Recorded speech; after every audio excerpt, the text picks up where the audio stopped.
Hello, everybody. Welcome to another episode of Off Script with Pastor Jared in the house with our newest pastor to students. His name, Dillon Patrick. Welcome, Dillon. Thank you, Jared. I'm glad to be here. I was kind of expecting, I watched Caleb's one of these, and you kind of set him up when he stopped for him to say his own name. So I was ready for that one, but you didn't do it to me. So another episode of Off Script with Pastor Jared and Dillon Patrick, the new student pastor. There. Now everyone got it a fair shake. There you go. So, short and sweet. Let's get to it. What's it like being back at Kirby Woods? Because this is home territory. This is where it all began. I can remember growing up here. I got baptized here, and my life changed forever here. I remember this is where the Lord truly came into my life and started changing it, and so it's a weird feeling because I never in a million years thought I would be back here, even especially on staff.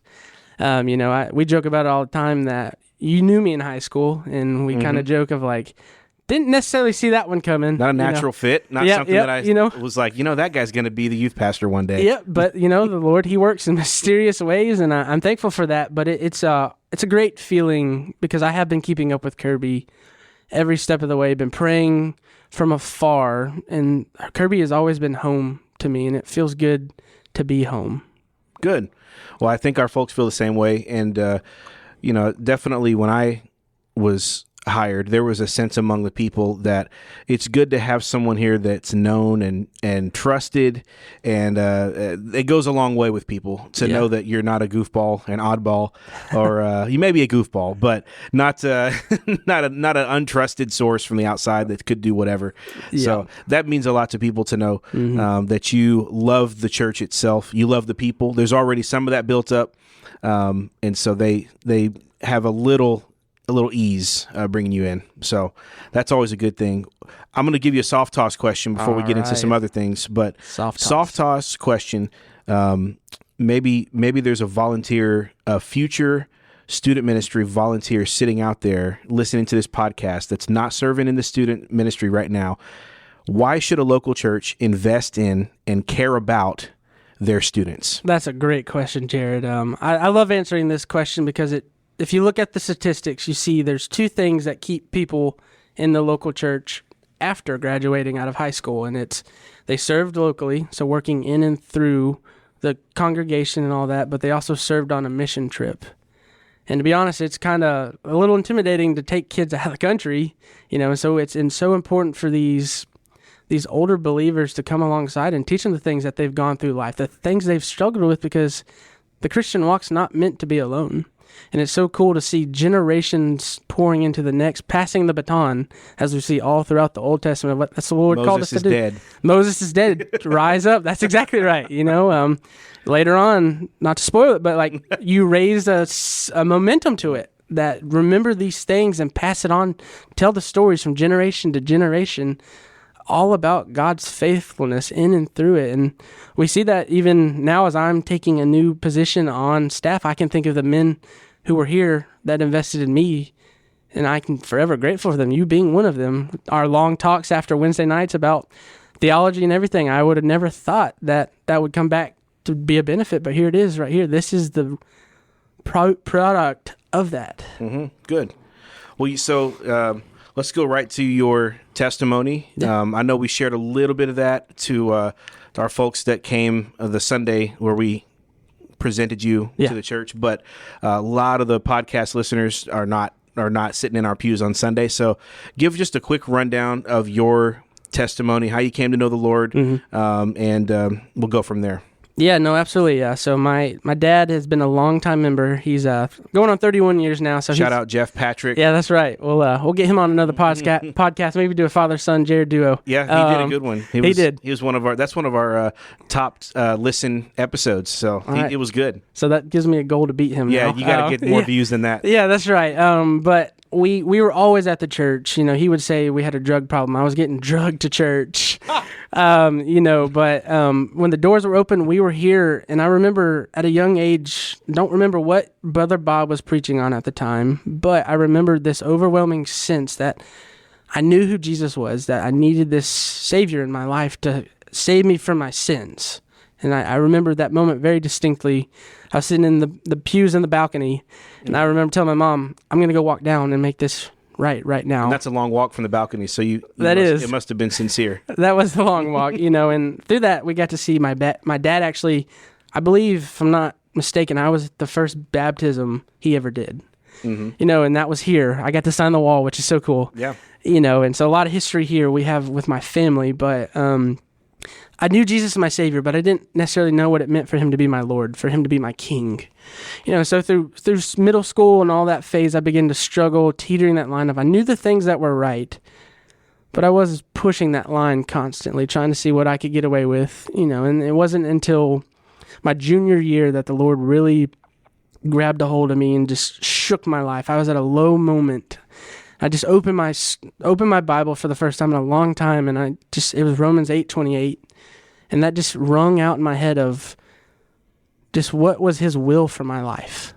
And I began to pray just constantly, Lord, what is this will for me? What do you want me to be doing? And, I sat a moment expecting, if I just sit and wait. But nope, reality was I had to start doing things, I started working towards things. And from that moment, I started going back to church. I got involved with my friend group here again, and it was great. We got to hang out a lot of times. We got to encourage each other. I slowly began to cut out some of the bad relationships in my life and some of the things that were causing me to stumble, causing me to pull away from the Lord, because I started to make him the king of my life.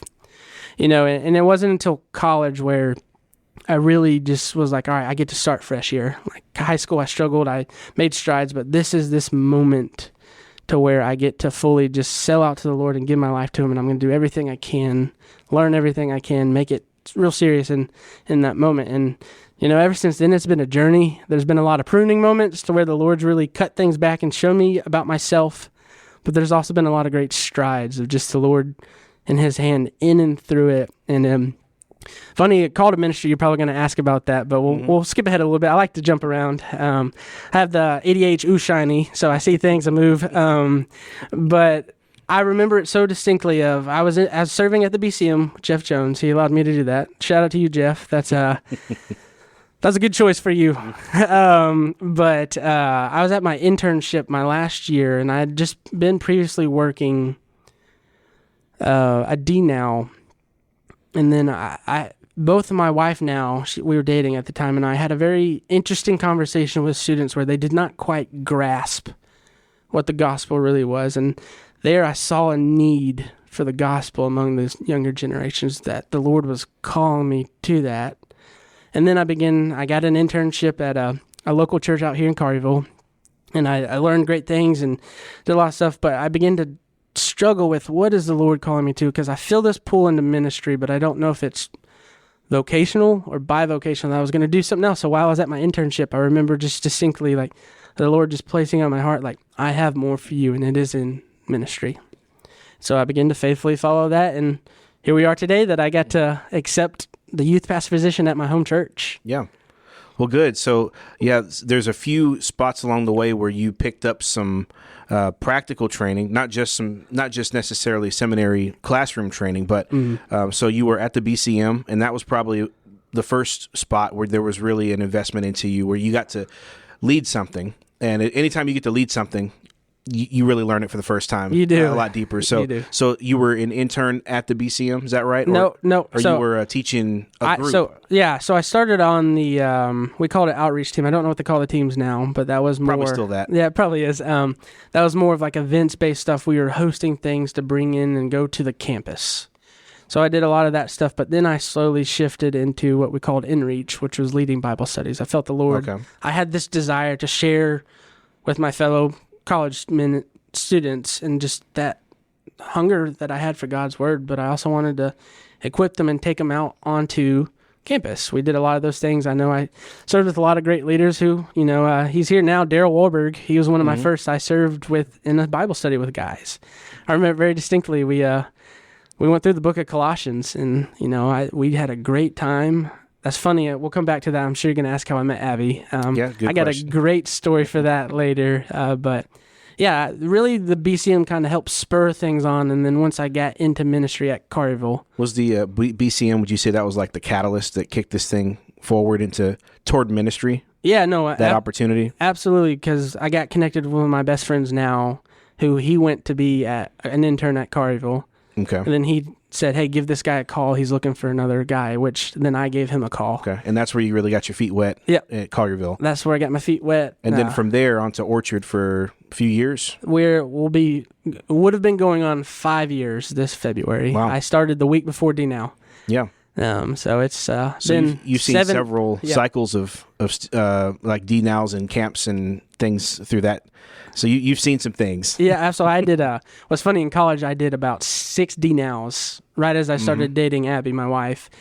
Men out there, that is not a good idea. When you start dating a lady, to go away for 6 weekends back to back to back. Well, they don't let you, in Israel, they wouldn't let you go to war, for the first year. Yeah, there you go. So there's wisdom behind that, So, okay, so go ahead and give us the story of how you met your wife. Give us a little bio on her as well for the folks. It's probably good to let her speak for herself one of these days, but you can just put words in her mouth right now and give us a rundown of who she is. Well, this is recorded, so this is going to come back to bite me. It will. No. My wife, she is my better half. She makes me a better person constantly, and we push each other, and I love her. But we met at the BCM. We were both serving on the outreach team there, and I remember asking her on our very first date. I knew she was the one for me when she said yes, because I'll give you the breakdown here of, we were announcing what we were studying in small groups, and so we're going through the book of Colossians with Daryl, and we decided it's called Against the Tide, going against modern world about what Christ has called us to do, what God has called us to do, and standing firm in that. Countercultural, some might say. Yeah, exactly. Instead of deconstructing, we were constructing. Yeah, okay. But to put it in picture here, I was wearing Chacos with white Nike tube socks. Yeah, that's not a good look. No, it gets worse. And then I had on American flag swimming trunks. I had on a blue tank top that said Reagan Bush 84, a Hawaiian shirt. I had a lei around me, a floaty around my waist, a bucket hat on that said University of Memphis. And I asked her out that night, and she said, yeah, I'd love to go on a date with you. And I knew at that moment it was either, this is really dumb for you to say yes to, or she actually liked me. Was this like the equivalent of an ugly sweater contest or something? I mean, what on earth were you doing?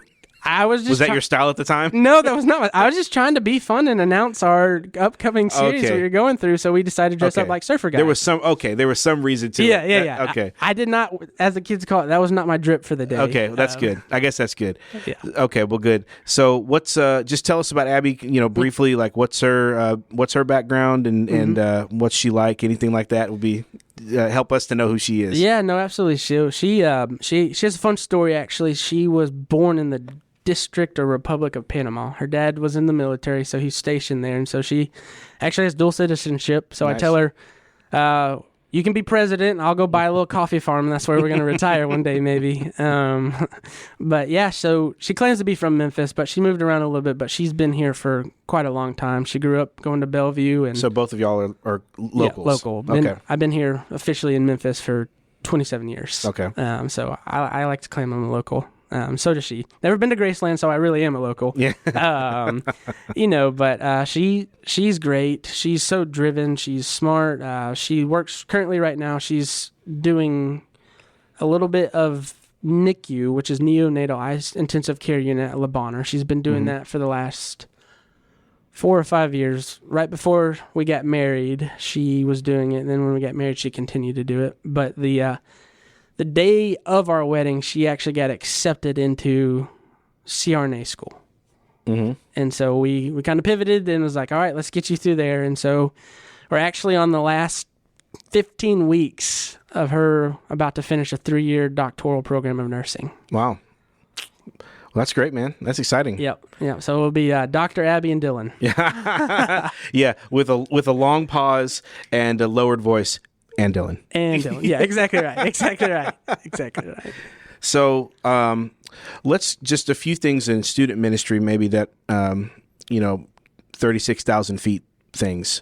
Yeah. And for the record, Dillon is not prepared with any of these questions. You're truly off script, right? Yes, truly off script. I'm interested to see where he goes with these. And this is... how does it feel, real quick? How does it feel? Because you were a listener of the podcast, and here you are today. How does it feel? It feels great, honestly. I was a little nervous when you said, "Hey, let's do this today." I was like, All right, I got a little bit of time, but it's I've been excited, and I'm excited to discuss these things with you because I think it's so important just to see and have these conversations you've been having of the off script, because a lot of times the listeners out there, they have the same questions we're talking through, or maybe an answer, or it gives them the vote of confidence to think in a new way or see Scripture in a new light that they haven't saw it. And I think this is so wise and valuable.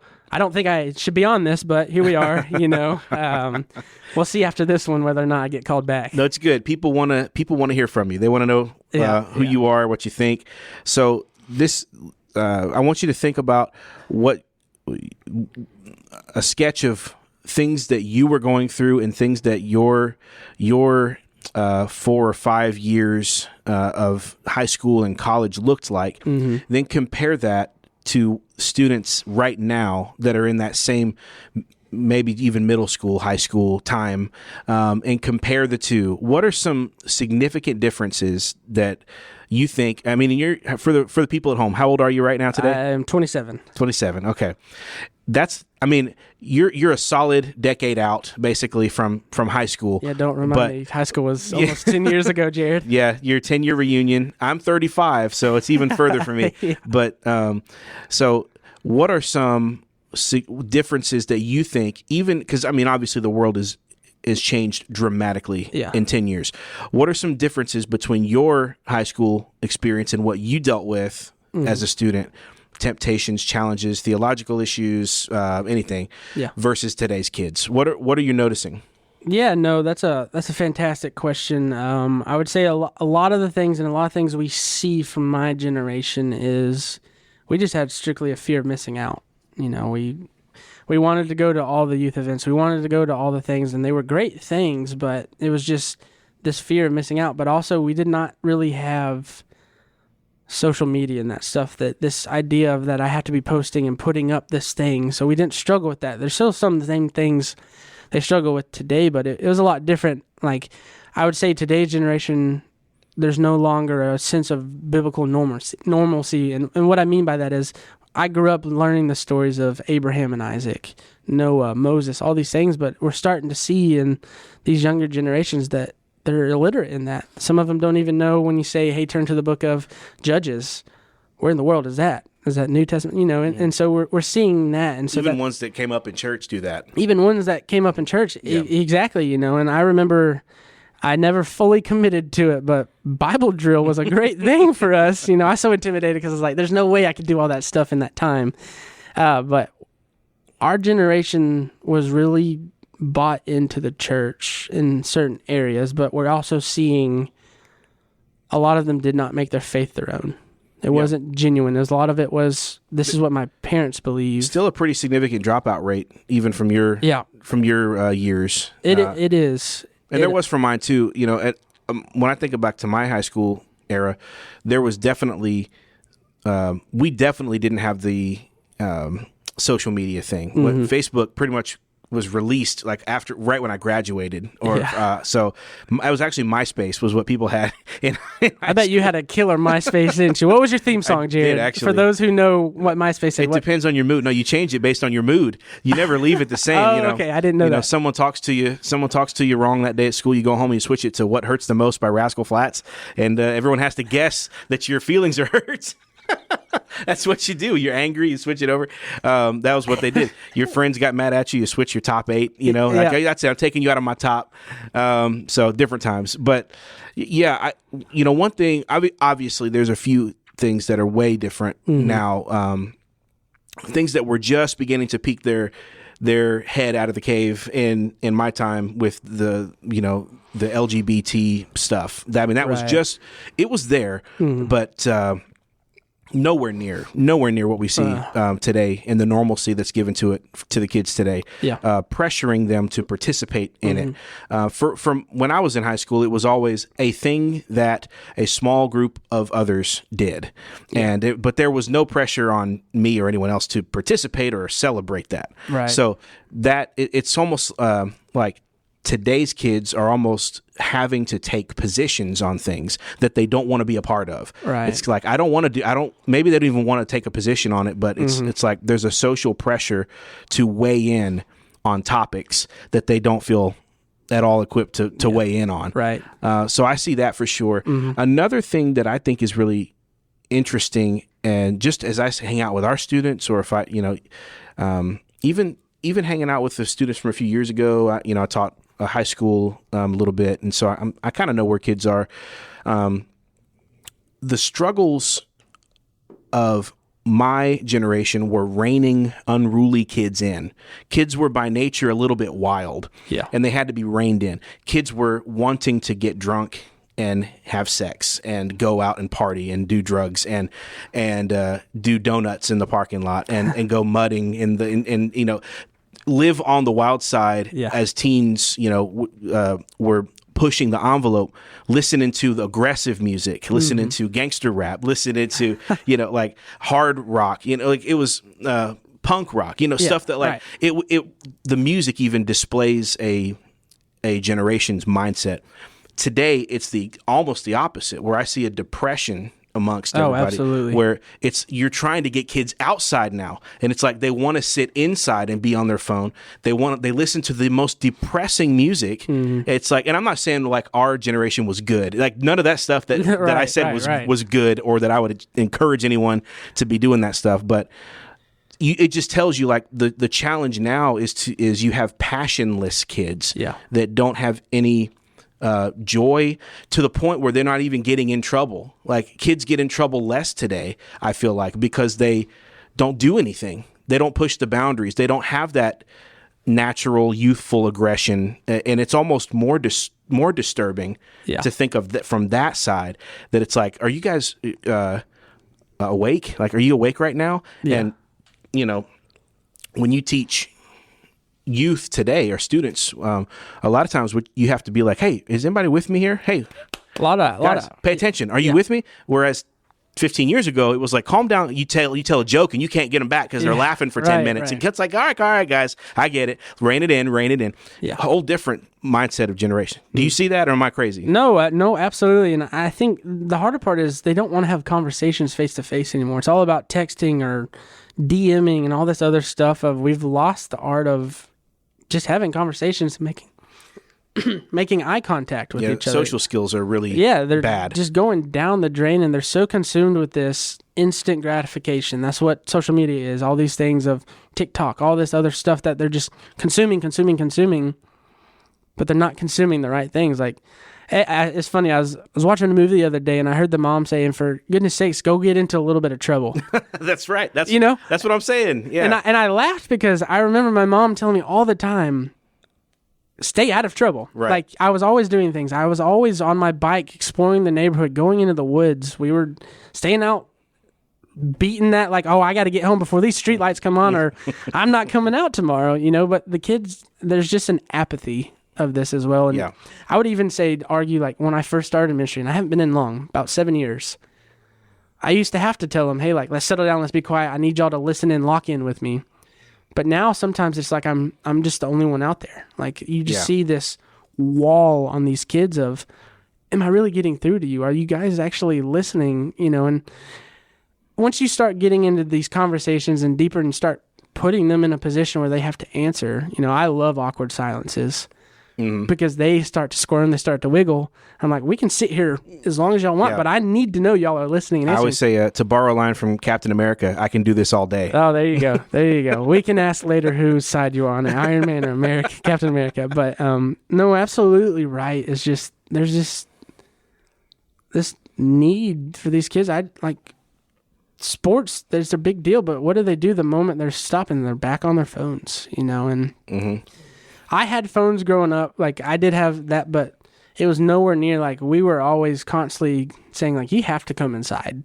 Like, I remember we went mudding, we went fishing, did all these things, sneaking out, like, I've told my parents these things now, so there's nothing's going to really surprise them. Yeah, not endorsing, just saying. Yeah, no, absolutely. Like, I did the things I wasn't supposed to because that's where I was seeking, and the thrill, that's what society was telling me. But now it's forced, they're almost forced to keep themselves and to grow up early.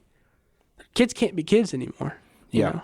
It's this weird thing. There's two problems in society right now, and it's one, we're making little kids grow up too fast, And number two, we're telling adults to be young forever. Yeah. So it's like you're squeezing everything down to try to be in this little window of late adolescenthood. Yeah. And that's never going to be good. No. So that's what's going on right now. When you think about things that you love in youth ministry, that get you excited about youth ministry, what are some of those things that are light the fire? When you think about it, you're like, I really get pumped when I think about ... Yeah, no, absolutely. Obvious one, we're going to do D-Now in camp, big D-Now in camp guy, but I would say what really gets me going is putting these kids in a position to serve. Missions changed my life forever. I remember going to Uganda for the first time in high school, and that changed my outlook on life. It wasn't, I came home and it was like, oh, I got to sell everything and live like they do, but it was a greater appreciation for what the Lord had given me. But also, man, I need to go and tell people, I learned from them, they have so much more joy and happiness with little than I do with much. And so the Lord began to put on that my life just a heart for the nations to go. And so I love putting and giving kids the opportunity to serve, whether it's local, whether it's, I like the motto of, and what we're going to really do in student ministry here is we're going to go buy a van, a plane, and a passport. I want to give these kids these opportunities to see outside themselves, that the world doesn't revolve around them, but we have a big God who's doing big things, and that we're called to go, and that they can do it. Just as Timothy says, don't let the older generations look down on you for being young. No, you are equipped, and we're going to equip you to go and put you in positions. And that's what fires me up, is just gospel conversations. I like to call it a gospel reflex.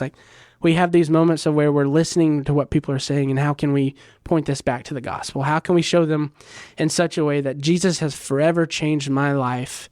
I have what you need, but I'm not going to do it where I shove it down your throat or win an argument. Yeah, that's good. Well, I definitely think you picked up that Kirby culture, that missions culture from your time here, and I think that's great, because students they need to see that their ministry life doesn't begin when they graduate. Right. Anything that's put off till after you graduate, it's almost too late at that point, because you haven't built the foundation. Absolutely. So you need to be getting that.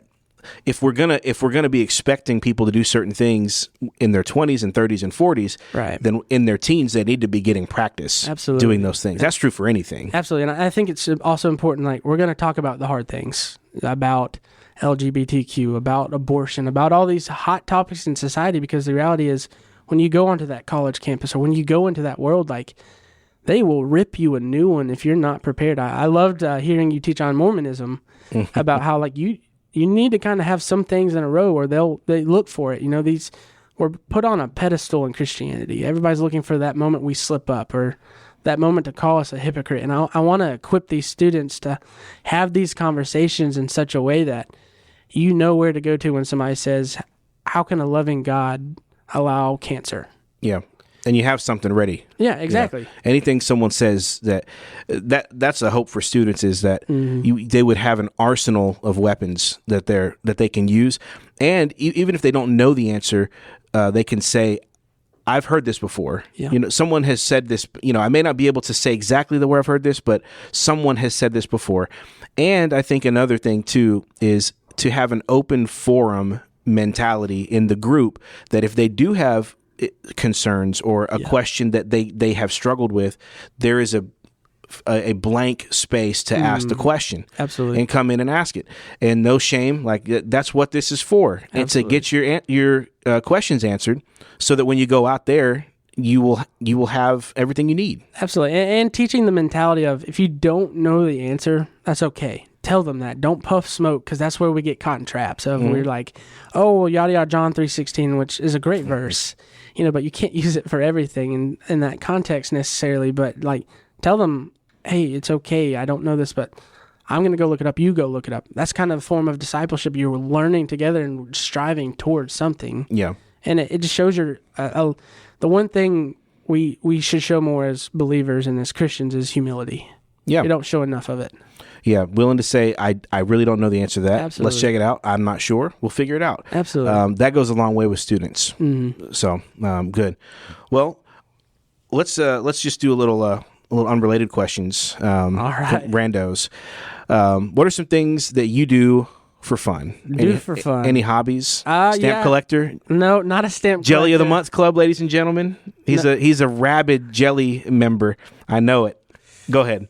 I do like some jellies now. All right, so you got to try this. Don't look at me weird when you say this.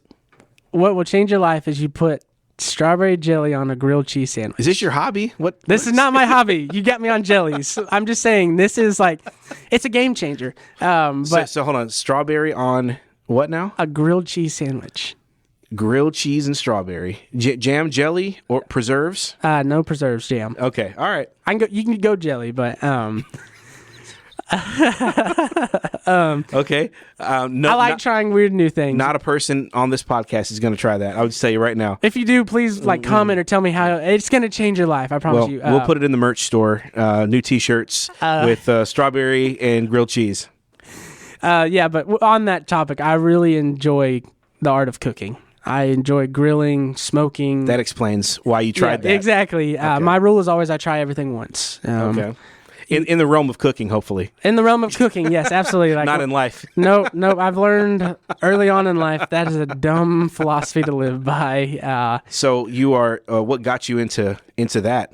Honestly, just Neither of your parents is like a chef or anything. no. right? And to this day, I still am the cook at the house. You know, when I moved out for a little bit, I know my parents were like, "Man, what are we gonna do now?" And when I moved back in, that was one of my bargaining tools with my dad of like, "Hey, I'll cook." He's like, "You can come live here again." You know, but just honestly, so I have two older sisters. There's an 8-year difference between me and the oldest one, and a 5-year difference. So my mom worked, my dad worked, and they were off doing other things. So I was home alone a lot in middle school. And so you got to fend for yourself. And I kept getting in trouble for reheating leftovers that were clearly said, Dillon, keep out of.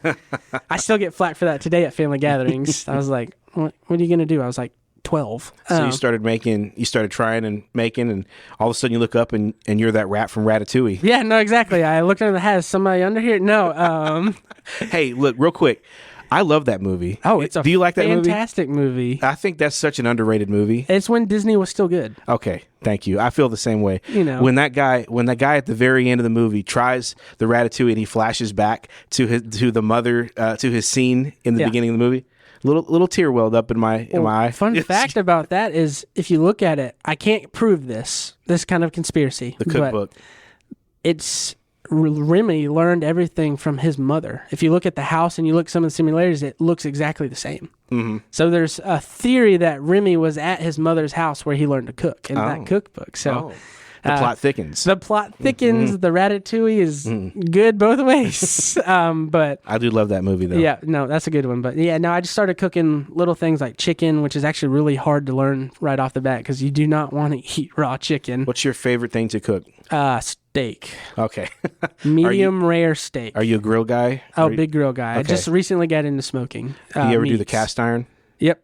Okay. Cast iron. I do both. I even got for Christmas. I got excited for this. How I knew I was an adult. I got some meat thermometers for Christmas, and I got so excited because it's an appliance. But outside of cooking, I really enjoy hunting and fishing. I got a hunting property here locally. Okay. And then I got some 4-wheelers. One's in my garage right now, taking up space. I know my dad's ready for me to get it out. Working on it. But I just enjoy the outdoors, fishing. Sports, I really love sports. I played high school baseball. Is that so? If you're going to watch sports on TV, are you watching baseball? Number one, I can watch it both on TV and in person. I'm a weird breed. Okay, most people are like, I have to go to the game. Yeah, baseball for me is a hard watch. Yeah, but I enjoy it because it's like chess. You're thinking about. See, but you know what the things mean. Yeah, exactly. I know what the things mean. If you don't know what the what do you call that thing? The rook. What? You don't even know what's a checkers thing or chess. That's funny. What do you call the horse? I don't even remember. The knight. Yeah. Okay. Thanks. That's how I feel watching baseball, and I'm just like, man, this is a lot of sitting around. Yeah. No. I watch just about every sport. To get a really good nap, I either watch golf or NASCAR. Sorry for those out there, but I enjoy playing golf.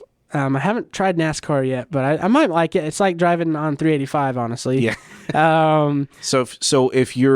What's your college football team? Because obviously that's where my heart is. So I may live in Tennessee, but I am not a Tennessee fan. Not a Tennessee fan, but you are a Memphis? I'm Ole Miss? Memphis Ole Miss fan. Memphis Ole Miss. Okay. So the Ole Miss comes in. I grew up. My cousin went there, so I went down there a lot with my uncle and seen a lot of that stuff. Got to go to the Grove a few times, but Memphis, I went there. I've lived here my whole life, and we just started getting good again. So it's finally fun to be a Memphis fan. Memphis is doing all right. Obviously, it's like a peak time for Ole Miss right now. They're on the bubble. People are thinking that they could turn the corner and be up in the top tier. But typically, those teams, when they get that way, they find a way to disappoint you, and they stink the next season. So it's a roller coaster. Just wait for Lane Kiffin to leave you in the middle of the night, and it'll all go away. Sorry, burnt Tennessee, battered Vol here, burnt Tennessee fan. So that's funny. So let's go to restaurants in town. All right. What I want to hear like your top 2 or 3 restaurants in the Memphis area, and then followed by your barbecue choice. Oh, okay. Top 3. Oh goodness, this is hard. There's a lot of great restaurants here. Of any kind. And for those who don't know, I have a background. When I say this, understand that I still really love Huey's. Mm-hmm. I worked there for 2 years. Okay. Ask me about that. I'd love to tell you that story of how the Lord is faithful when you fully devote your life to Him and decide to take debt off the table. That's what my wife and I did for her schooling. And I was slinging burgers and making ranch and everything. So I know how to make everything at Huey's. Okay. So, ladies and gentlemen, if you enjoyed the ranch at on your chicken wings at Huey's, Dillon was in the back. Yep, making that ranch from scratch. Maybe that's why it tasted so good. I was making it. There's a little bit of love and Jesus in it, because funny enough, that's where I was listening to the podcast. He was in, ladies and gentlemen, he was in the back making ranch dressing, listening to Kirby Wood's sermons and off script podcast. That's right. Isn't that a beautiful thing? And here we are. Full circle. That's right. All right. 3 restaurants. Huey's definitely is a top one. Still after working there. It's still after working. Their wings are probably my favorite thing on the menu. I feel like they have very good wings, and I've said that before to other people. Yeah. But they need another flavor or two. They need to expand. It's just an appetizer item right now.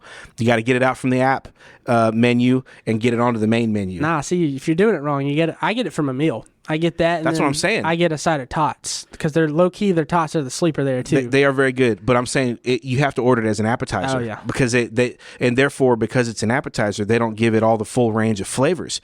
If you're in Memphis, I need a honey gold. I need a honey gold flavor on my wings. So see what you can do. Well, we'll just make a phone call. We'll make a new one. Actually, you could make it for me. What are we even doing? I can make everything. We'll have some staff lunches where it's a Huey's day. Yes, thank you. All right, so Huey's is on the list. What else? One of my favorite date night places for Abby and I to go to. We don't get to go very often, but Porch and Parlor.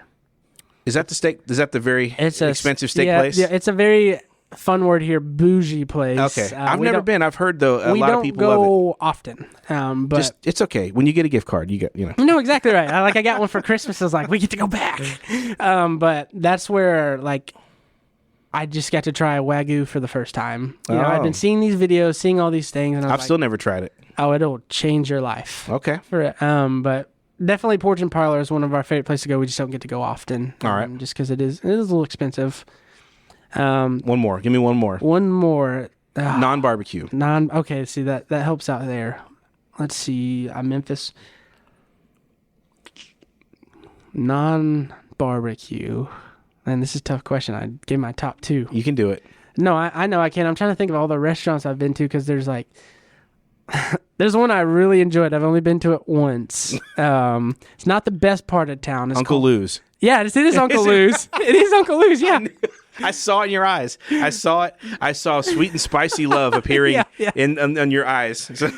I kid you not. It was some of the best food I've ever had. No, it's good. But now you got to go over on Mill Branch Road. You do. And I do not suggest you go there except during the day. You got to be smart in Memphis. You know, but Uncle Lou's, Ching's, I really love hot wings. Mm-hmm. I hope you're picking up on. Yeah. I really also love barbecue. Yeah. And with that, you'll say that your number one barbecue choice in Memphis is what? One and only barbecue. One and only. Okay. And if you're going there, what are you ordering?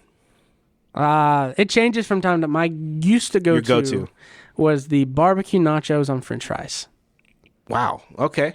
But I also really enjoy their wings, their smoked wings. I've never gotten their wings. I think I've gotten their smoked drummies. That's what I get. You remember we met, I think, 2 years ago, right as you get on staff. Yep. And I probably ordered the smoked drumsticks. You did order the smoked drumsticks. Which they're really good. They are. Yeah. They that smoke is good. Okay. Yep. So if you were going to rank the barbecue in the area, so you've got one and only is number one. Mm-hmm. Give me some honorable mention. Where does Central and Commissary and Corky's and Rendezvous and then the others, Tops, where do they all fall? So rank them for me. I may have an obscured one here. So definitely one and only Central. I love Central. Grew up on it. Okay. There's one called what is it called? Tom's. Never been there. It's a little bit further, kind of Mill Branch area. Okay. But it's called Tom's Barbecue. Really good barbecue. I like Commissary. Their stuff's typically a little bit dry. I hate dry, ladies and gentlemen. Okay, go ahead. Sorry for you, Corky, you Commissary fan. Like, sometimes just a little bit dry. Okay. But I really do not like Corky's. Okay, not a Corky's fan. Not a Corky's fan. I haven't had Rendezvous in probably 10 years. Okay, is that touristy to you? Yeah, that, like, everybody's in town. Where are you gonna go? Do you ever go to Tops? Yeah, Tops. All right, so sleeper here. One of the best cheeseburgers. Okay, I knew it. Basic cheeseburgers though. Like, it's not like the. I would say like one of the best burgers is probably like Babalu's Baba Burger. That's a really good burger. Wow, I didn't know about that. But that has a lot of different things added onto it. The most basic burger, traditional, bang for your buck, it is either Huey's, there again, A1 Burger, shout out to them, or the cheeseburger from Tops Barbecue. Okay. I really like Tops, and I think their ribs are underrated. I really like Tops ribs, personally. And then, there's another one that not a lot of people know about, but Jim and Nick's. They're actually pretty good. Yeah. That's over in Cordova. It's near Interstate 40 and off like IKEA. Germantown Parkway. Yeah, it's over there. Okay. Near the Best Buy and all that stuff. Not a lot of people find themselves out there, but so working at Huey's, you meet a lot of interesting people, a lot of cooks that have been in the Memphis area. And I asked him one day, I was like, he works at One and Only. It's funny enough. I was like, Ivo, what's the best barbecue in Memphis in your opinion? He goes, well, it depends on what you want. And I was like, okay, well, like ribs. And he's like, Jim and Nick's. So I have not yet made it to find out if this is true, but yeah, I gotta go try their ribs over there. Yeah, they apparently have some of the best ribs. Well, that's good. So Isaac's in the room in the corner, producing this whole thing. Shout out, Isaac. What's your top 2 or 3 restaurants while we're here? Barbecue shop. Isaac's gonna say barbecue shop for his for your barbecue. I've actually never had that. Really? That's Midtown. I like the. He's real trendy. Not far from Overton Square, right? Okay, got That's it. Funny. What else? Huey's. You're a Huey's guy, and I know you're a Casablanca guy. Oh yeah. Because you go there all the time. Casablanca. Okay. All right, here's a fun one. Have you had tzatziki's? Yes. Yeah. Tzatziki's or Casablanca? I've only had tzatziki's like once. Isaac's gonna go with Casablanca. Absolutely. Okay. I enjoy After church, tzatziki's. this guy's going either to Patrick's or to Casablanca. Patrick. Shout out to Patrick's. We share the same last name. I have no affiliation with them though. I've eaten there. Yeah. It's good. I like funny. Yeah. That's good. Cool. Well, anything else you want to throw into the mix here? Anything you want to talk about? Any question you have? Any thoughts you have? I have lots of thoughts. I know I'm excited to meet a lot of you guys out there listening. I encourage you, come find me. Come find my wife. If it's a new face, that's probably me. Yeah. And y'all know my dad, so if you see a guy with red hair that looks like Jeff Patrick, that's probably me too. But no, I'm just excited for this next season of life and what the Lord has in store for Kirby, and just we're building momentum here. I know the Lord, He has kept Kirby where she has been and gone through what she's been for a reason. Mm-hmm. And now we're getting to see it's time to build upon that, and I cannot be excited to be under your leadership. Well, glad to get going here. We've put in a couple years of healing and building and foundation laying and trust building and getting to know the people. And so you and Caleb are coming in pretty much at go time. Yeah, so, I gave him the benefit of the doubt. He was not the new guy for very long. Yeah. Even though I still am. I was here before, so am I really a new guy? You'll forever be. You'll be the new guy until someone else is hired. So he only had to be the new guy for like 2 months. Yeah, that's right. That's right. So I met him and I was like, "You're welcome, by the way." And he's like, "What? For what?" I was like, You don't have to be the new guy anymore. That's so true. You know? That's so true. So, all right, well, ladies and gentlemen, come say hey to Dillon Patrick. His wife's name's Abby. You'll see them. Start date is the week of the 22nd.